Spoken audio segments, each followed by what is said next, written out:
Hello, I welcome you all in this video tutorial based on syntax directed definition. The short form is SDD. Now, first of all, understand the idea of SDD. Uh, for the parser or for the syntax analysis, what we do, we first of all perform the lexical analysis, and based on that, parsing tree is created. We have already seen the various parsing methods, top down and bottom up. So just imagine what if we help the parser to correctly generate the parse tree and also perform the semantic analysis. For that reason, what we will do, we will provide some additional information to the parser. Now this information is related to the grammar symbols. Now these grammar symbols are provided by adding some of their attributes to it. So you can see with the SDT what we will provide some information with a language construct. Now language constructs are nothing but the grammar symbols. So grammar symbols are provided with some attributes attached to them. That means some added information will be there. Now what kind of information we can add? For the variables in the given grammar, we can attach their attributes, and for the production of a given grammar, we can add the semantic rule. Now in more detail we will see. First of all, understand what is SDD. SDD is nothing but some abstract specification. That means something is specified in a shorter way. Now what is that specification? This specification is all about values of the attributes by associating semantic rules with the grammar production. Now the variables will be attached with the value of attributes, and semantic rules will be attached to the grammar productions. Generally the semantic rules are given in the pair of curly braces. So the idea is pretty simple. You have to add attribute to the grammar symbols, and you will associate some semantic rules to the grammar production. So now the grammar or context free grammar that you have, it becomes symbol with attributes and some of the rules over it. Now for an example, just consider if you have a symbol called as X and A is one of its attribute. Now what type of attribute a symbol will have, we will see in the next slide. So just imagine X is a symbol and A is its one of the attribute. Then we can write X dot A. This is the way we write the attribute for any symbol in a given production. That will denote the value of A at particular parse tree node labeled as X. So in a parse tree, if X node is there, then X node will be represented as X dot A. So the value of X in terms of attribute A will be denoted in that parse tree. So let us consider one example grammar rule. It is E tends to T. So E is derived from T. So what we can write? Let us consider both are having some value attribute. So it will be denoted as T dot val. So value of T gives rise to E dot val. So based on the value of T, we will derive the value of E. In this way we can write the syntax directed definition. So just keep in mind what you have to write for the symbols in a grammar. Simply write dot, and in front of dot the attribute, corresponding attribute of that particular symbol. So this is the way we write the syntax directed definitions. So we have already seen we have to write the attribute for the symbols, and we need to write the rules for the production. So as I said, the attribute can be of any kind. It can be number, it can be type means data type, it can be table references or the strings. So based on this, we are differentiating the SDD attribute into two types. One is called as synthesized attribute, and second one is called as inherited attribute. So we will see one by one along with their example. So what is synthesized attribute? Just imagine the rule given here, E tends to E1 plus T. So just ignore the left hand side, focus on the right hand side. So this production rule, how, in what way we can apply the semantic to this? Semantic means some meaning we have to apply. So it is nothing but we have to add the left hand side symbol with the right hand side symbol. So the order of evaluation we have decided, that is it goes from left to right. So E1 is represented with its attribute as value. So E1 dot val plus T is denoted as its value attribute. So T dot val, we have added that. So now in this way the semantic is assigned to the production rule, meaning is assigned to the production rule, and we will derive value of E based on this addition result. So E dot value equal to E1 dot value plus T1 dot value. In this way we write the production rule. So this is nothing but the attribute, and this is nothing but the semantic rule what we have applied to the production. So I hope you are getting the idea in what way we write the attribute for the symbol, and in what way we denote the entire production rule with the help of semantic associated with it. So I have written here E dot val derive its value from E1 dot val or T1 dot val. So when you find such type of case where E is the head symbol, or we can say E will be the top node, and E will be having branches as E1 plus and T. So E1 is derived from E1 plus T, this type of expression. That is why E will be having synthesized attribute. This is the definition. So the synthesized attributes are those attributes which derive their values from their child nodes. So for E, child nodes are E1 plus and T. From these child node, the E derives its own value. So that is why it is called as synthesized attribute. So this val of E will be called as synthesized attribute. In what way we compute the synthesized attribute? First of all, write the SDD using some appropriate semantic rule for each production in the given grammar. Then the annotated parse tree is generated and attribute values are computed in bottom-up manner. We will be seeing what is annotated parse tree. Annotated parse tree is nothing but, suppose this is the grammar. For this grammar we have created a new semantic rule. So you will be drawing a parse tree representing each node of that tree as E dot val, E1 dot val plus and T1 dot val. So that parse tree will contain these attributed symbols. So such type of tree is called as annotated parse tree. So you will be drawing annotated parse tree, and keep in mind, for the synthesized attribute we always do the reduction using bottom-up manner. That means bottom-up parsing method is used when you have a grammar with synthesized attribute. Exactly opposite is the case when we have inherited attribute. We have to use top-down parsing method. So we shall see in the coming slides. So the value obtained at the root node, so we will be reducing from bottom to up, and the root node will be the final starting symbol you will be getting as a final output. Now let us consider the second type, inherited attribute. So in case of inherited attribute, the attribute it is derived their value from their parent or the sibling node. It's called as inherited attribute. So in a simple way you need to remember, inherited attribute is nothing but the value of such attribute, it is computed by the parent value or sibling node's value. So whether you are computing a node's attribute value from its sibling or from its parent. Okay, so here you consider A tends to B, C, D. So let us assume that you will be considering the value of C. So C's value can be computed, or C's attribute value can be computed either from B or D, or C's value can be computed from A.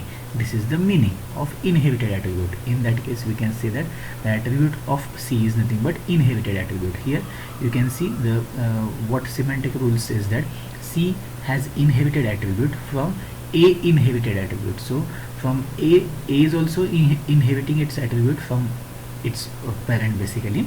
So C is getting the attribute value from A, and type of C it is acquiring from type of B. So C is getting the attribute value in case of inherited value from its parent, and here C is getting the type attribute value from its sibling. So when you observe such is the case in the given grammar, it will be called as grammar with inherited attribute. So how we compute the inherited attribute? As I discussed, the inherited attribute computation usually it is involved when we have top-down parsing. So first of all, construct the SDT and apply the top-down parsing. You will be getting the values of inherited attributes. So The term I have used previously, it is called as annotated parse tree. So what this parse tree, it contains the nodes within the tree, and each node is represented with value of the attribute. So node is having attribute, and that node is represented with its corresponding value. Now when we draw the annotated parse tree, when you have a given grammar, from that grammar you write the SDD for that grammar. From that SDD you will get the input string, and for that input string, based on the SDD, you draw the annotated parse tree. So some of the features that annotated parse tree has, it is the high level specification. So all like the actual values are like shown in the annotated parse tree, so that's why it is a high level specification.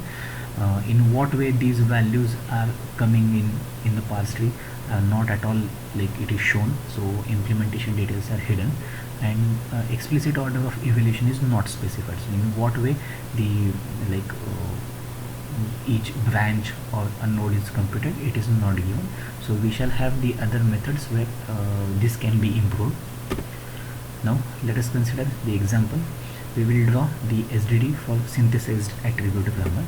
So let us consider an example of simple desk calculator. So the calculator is having some value, get some operation or get some operator, and like it computes based on two operands, it computes the value. So for this we have certain like considerations. This calculator evaluate the expressions terminated by end marker n. So end of string will be always denoted by n. So you shall see the production given here. L tends to en. So L will be the starting symbol. So L tends to en. You have to write the given input string by with a end marker n.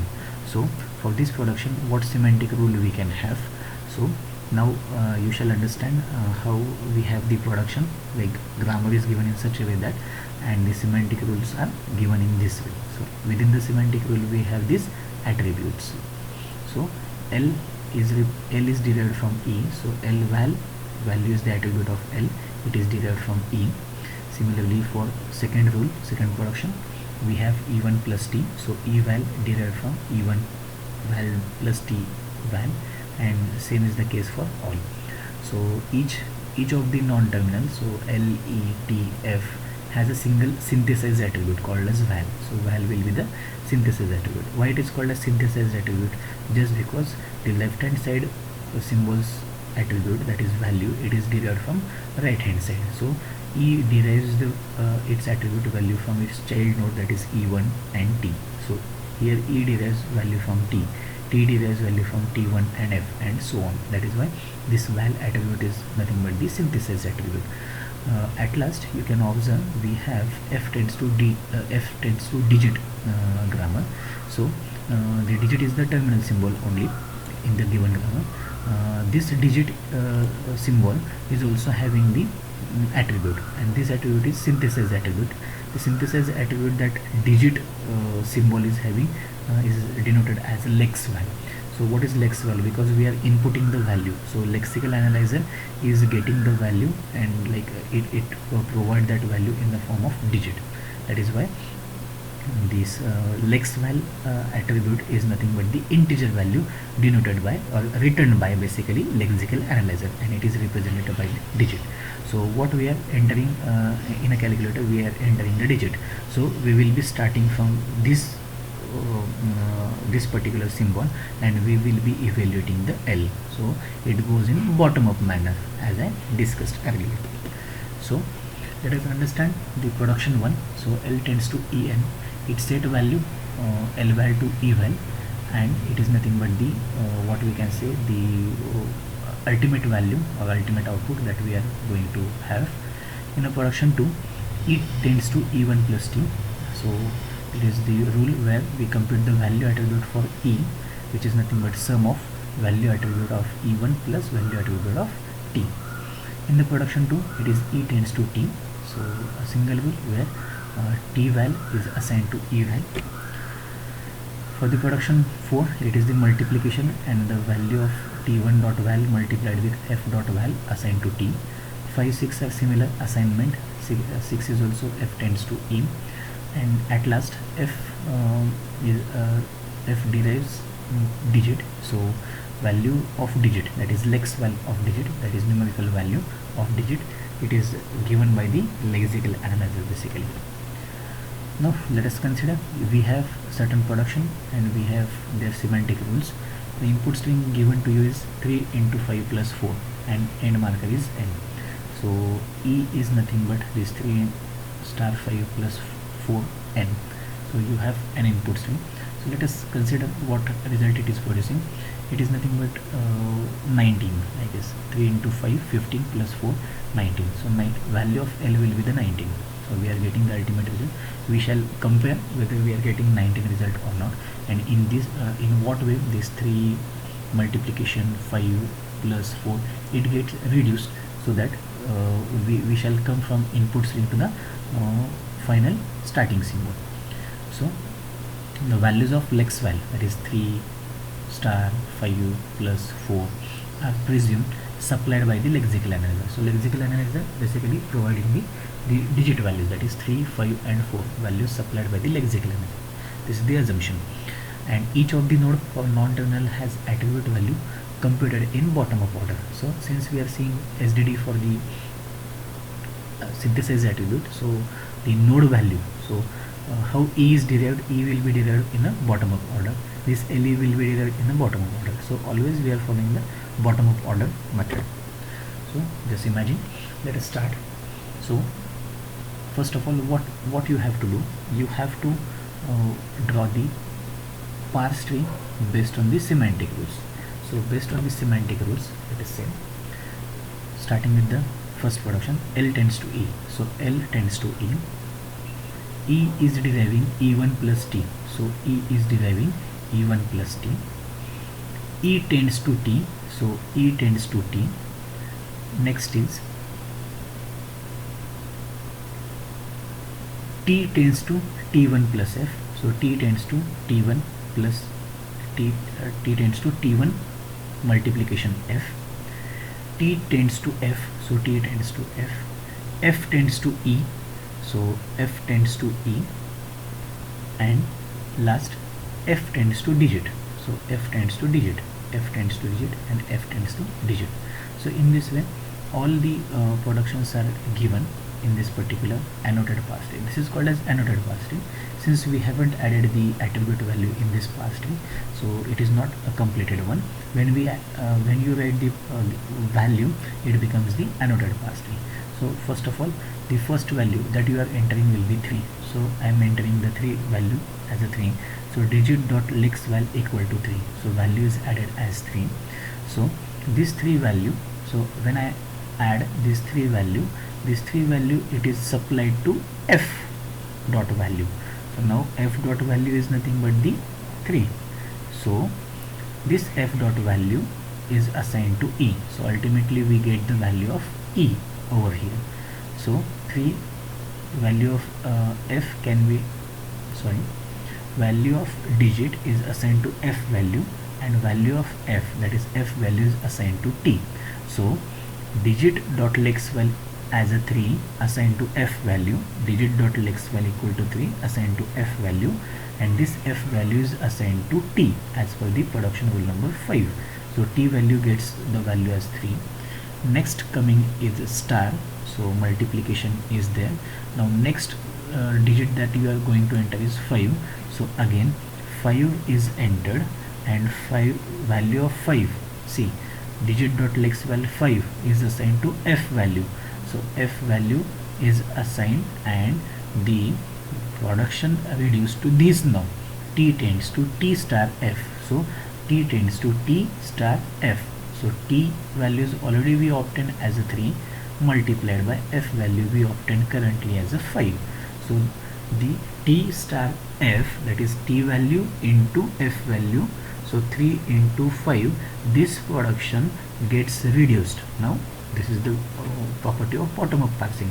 So we have to reduce this T value multiplied by F value production to certain non-terminal. So it is like so it is basically reduced to T, that is E tends to T. So this T tends to T star F reduced to E as per the production rule number 3. So E tends to T. So T value computed as 15, it is given to E value equal to 15. So we have computed the E. Next is coming as value 4. So again in the next production rule, what we have, digit.lex file equal to 4. This digit.lex value 4 is given to F. Now the production rule is T tends to F. So reduce F to T. So F value equal to 4 given to T. This is called as reduction. So T is now having value 4. Now we have E production producing E and T. So first E is computed as 3 into 5, that is 15. Now plus T. Now current T value is nothing but 4. So 15 plus 4 is added and new E is computed. So new E value is 19, which is 15 plus 4. And the production use is production number 2, that is E plus T. So E value is 15 and T value is 4. So value computed as 19. And now reduce this E to the starting symbol, that is nothing but L tends to E. So L tends to E. E's value current is 19, which is assigned to L value. So L value equal to 19. So in this way we started from bottom and we reached to the starting symbol. Now when you put these values at each node, then only it will be called as annotated parse-tree. So don't forget to put the values.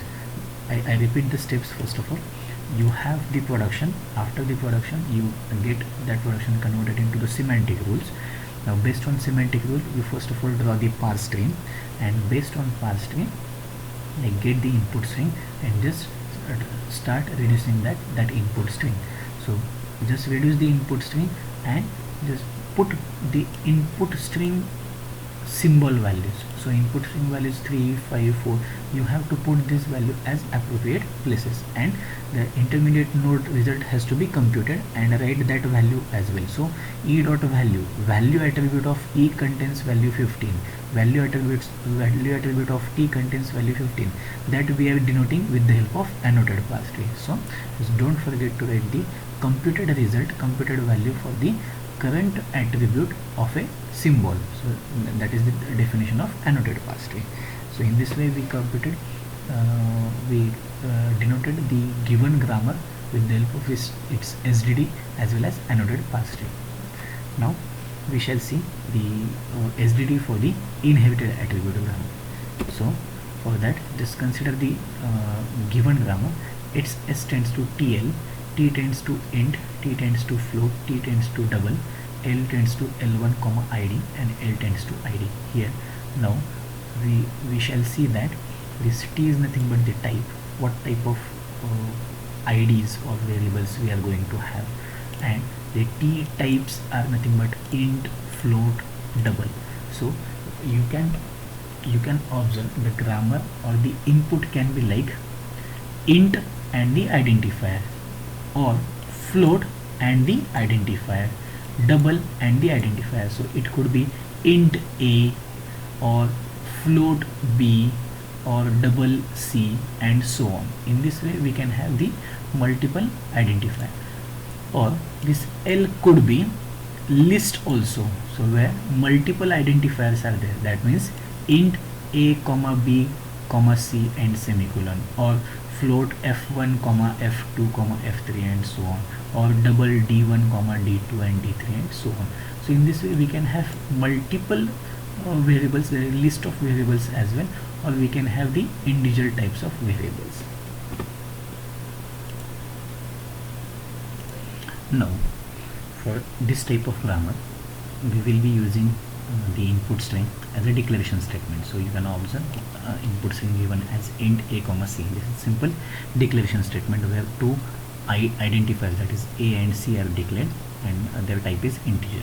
Now here you can observe the list of identifier is declared. So when you see list of identifiers, so list of identifiers are denoted as L1, and where each identifier is separated by comma.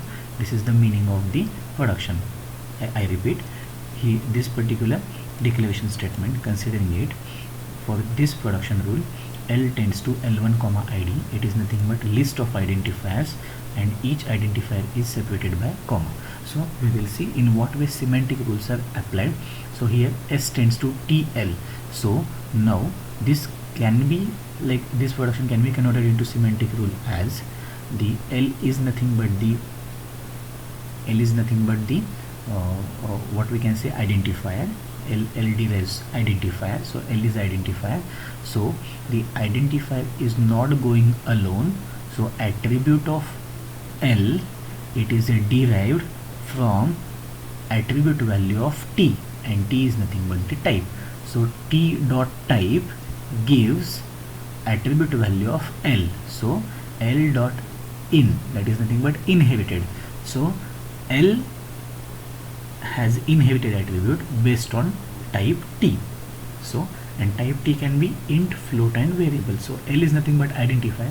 Identifier doesn't go alone in any programming language. The identifier must have its associated data type.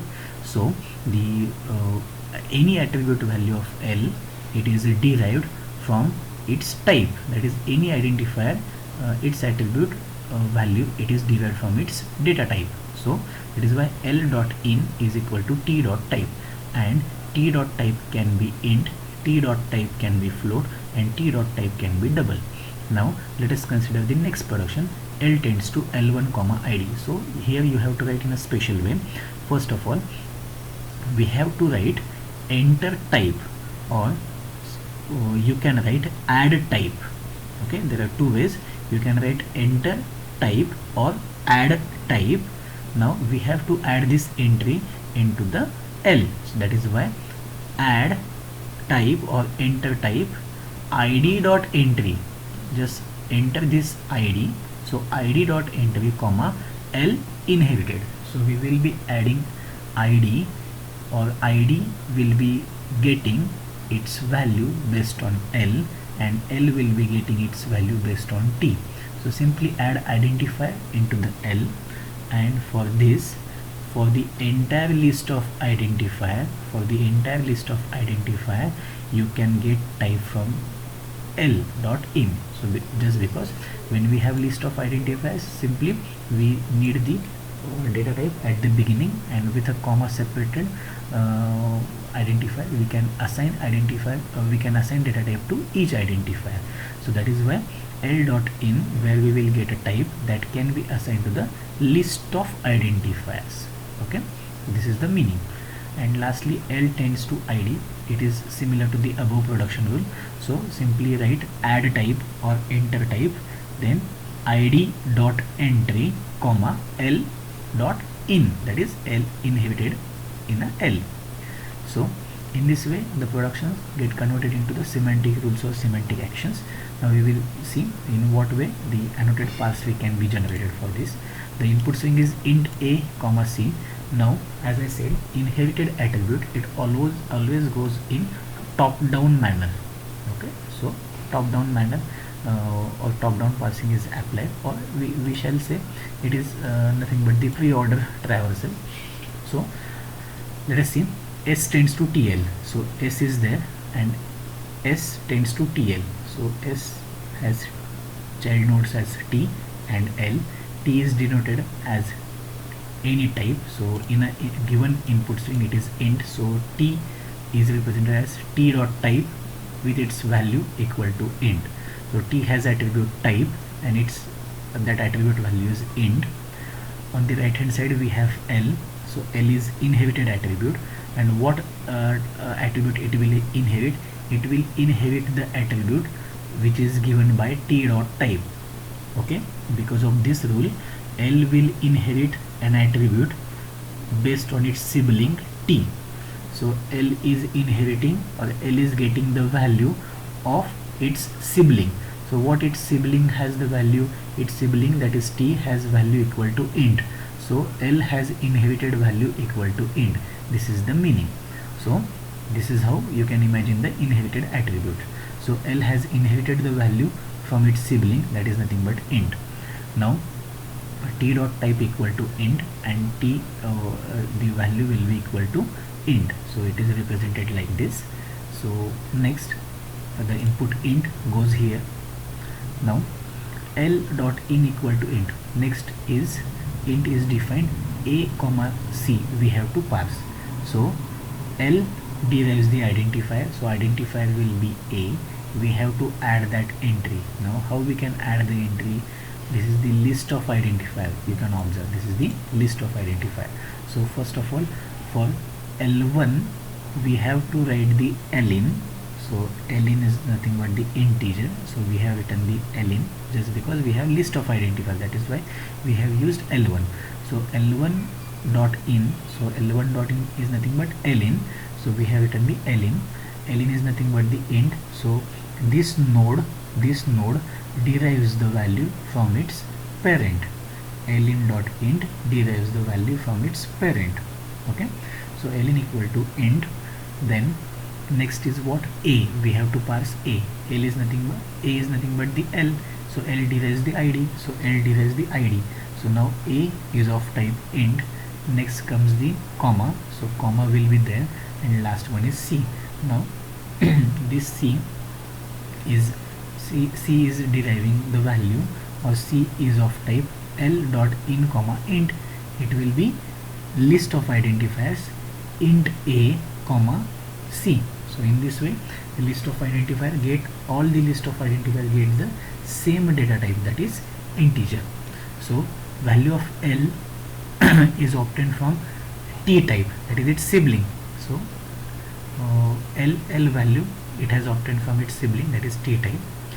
Then L node gives type of identifiers A comma C. So L gives the type to A comma C. Again it is inherited.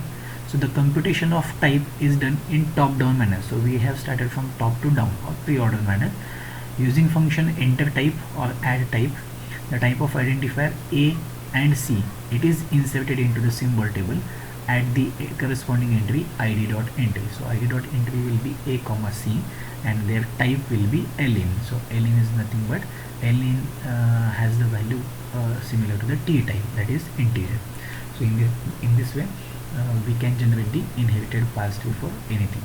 So you can have like two declaration statement, that is int A semicolon, and next statement will be float f. So for both we can have the values. So in this way the inherited attribute and synthesized attribute can be denoted with the help of corresponding SDD and their annotated parse tree. Now consider the second example where we can see the inherited attribute. Again consider the same grammar what we have seen in the last example. Based on the productions of given grammar, we have derived some semantic rules. So we all know what it is now. Let us consider the input string given as float id1, id2 and id3. So instead of having int A comma C like previous example, we will have all float kind of variables. Now see the annotated parse tree it is given. Just do not consider these arrow directions right now. We will see these what is the meaning of these arrow directions or the edges in the coming slides under the topic dependency graph. So as you can see we are deriving let's say D or S over here based on T and L. Now we have three identifiers into it. So this L, that is the identifier, derives the type that is float or real first of all. Then from this identifier type we will derive the second one, that is list of identifier.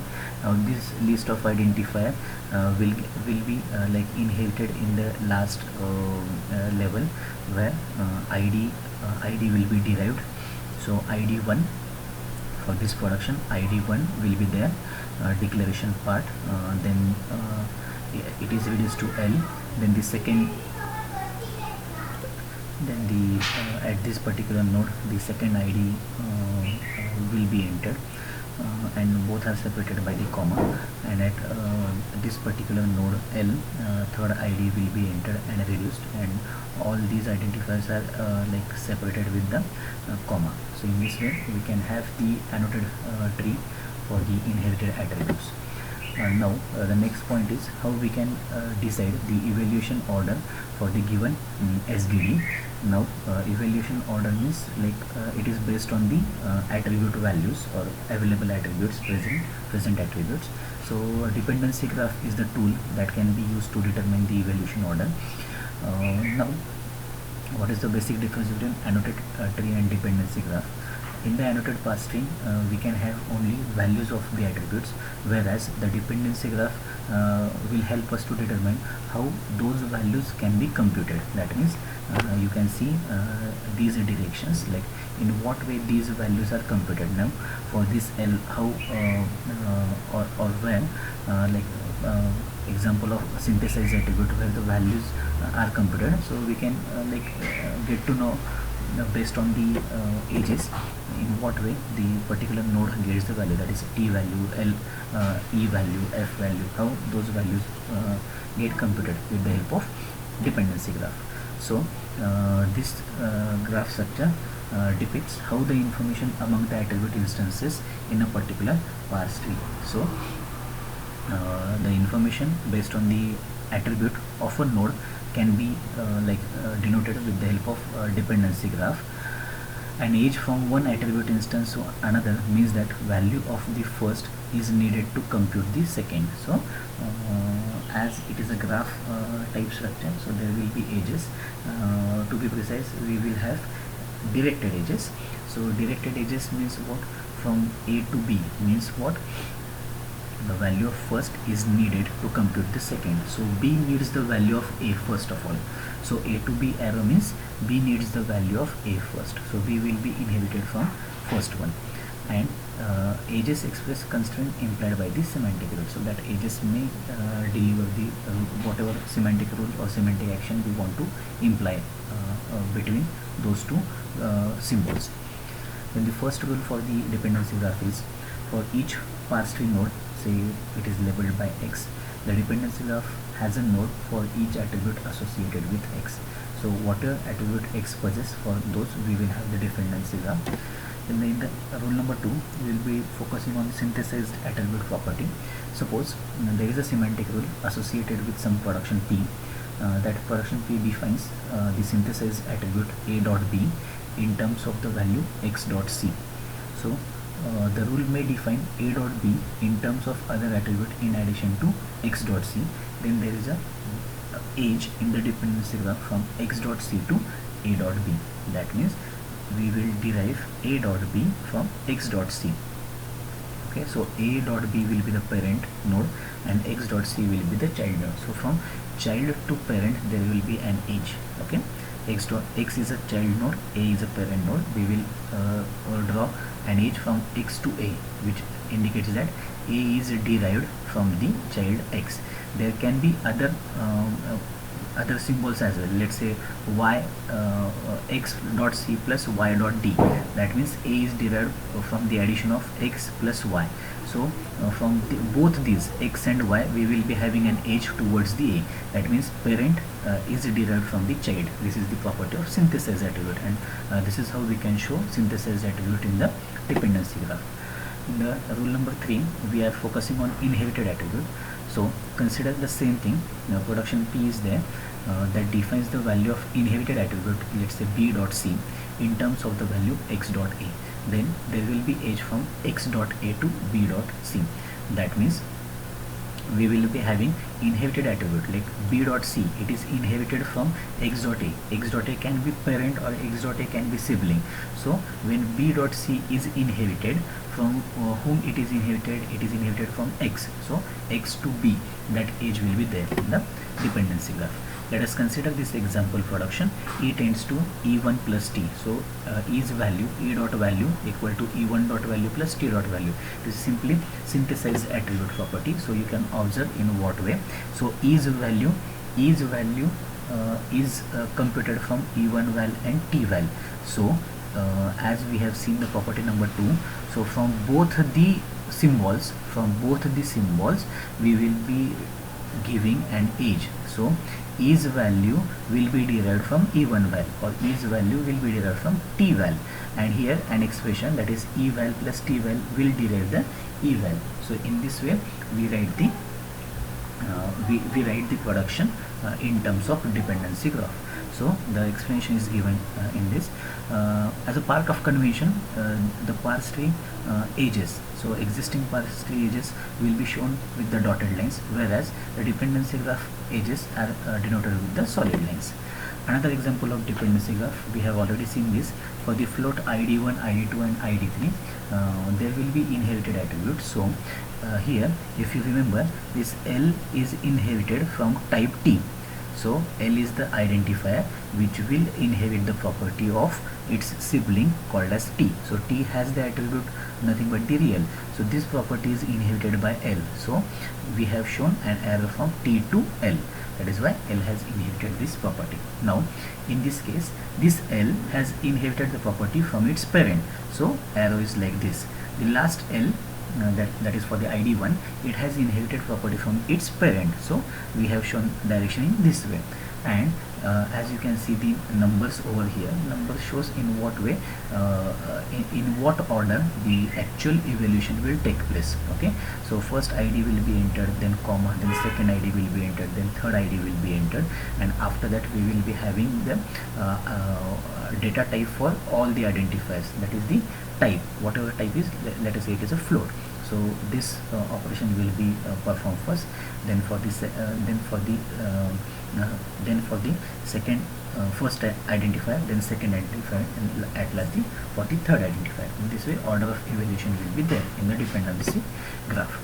So based on the order of evaluation, there will be two types of SDDs. First one will be called as S attributed definition, and second one will be called as L attributed definition. In S attributed definition, if your SDT consists all the production rules or all the semantic rules where only synthesized attributes are there, okay, just like similar to that val example, when all the SDD contains only synthesized attribute, it is called as S attributed definition, whereas L attributed definition is like it is a mixture of synthesized as well as inherited attributes. So the idea behind this L attributed definition is that let us consider attribute associated with the production. Dependency graph edges can go from left to right only, but not from right to left. That is why when you have left to right, when you have left to right edge, then such attribute will be called as L attributed. Okay, so the L attributed class is having the simple property like every attribute must be either synthesized first. So L attributed class where each attribute must be either synthesized or second, or it can be inherited, but it must follow the given rules. So what are the rules are there? So suppose consider a production having a tends to x1, x2 up to xn. So there are many such productions are there. So if there is an inherited attribute xi of xi dot a, so any of these production can be like inherited attribute, let us say xi dot a. Now it is computed by a rule like associated with the production. So which rules are there? Inherited attribute associated with the head a, that means this xi dot a must be inherited from the parent. First thing, either inherited or synthesized attribute will be there, but the occurrence of the symbol x1, x2, xi plus 1, any located to the left of x of I, that means in the second one, if x is inherited or x is synthesized, but there should be occurrence or there should be edge coming only from left to itself. That means from the left side only towards this particular x symbol there should be an edge. So this is how the second rule says. And last one, inherited or synthesized attributes associated with this occurrence of xi itself, but ensure that there is no cycle in the dependency graph. So x is deriving some edges, but it is not forming any cycle in the dependency graph. Then and then only it will be called as L attributed class. Okay, so first rule is inherited attribute associated from the parent. either inherited or synthesized, but the age should coming from left to right. And last one is inherited or synthesized again, but it should not form any cycle in the dependency graph. Okay, that's all for this session. In the next tutorial we will be seeing the syntax directed translation, the next part after the SDT. Thank you so much.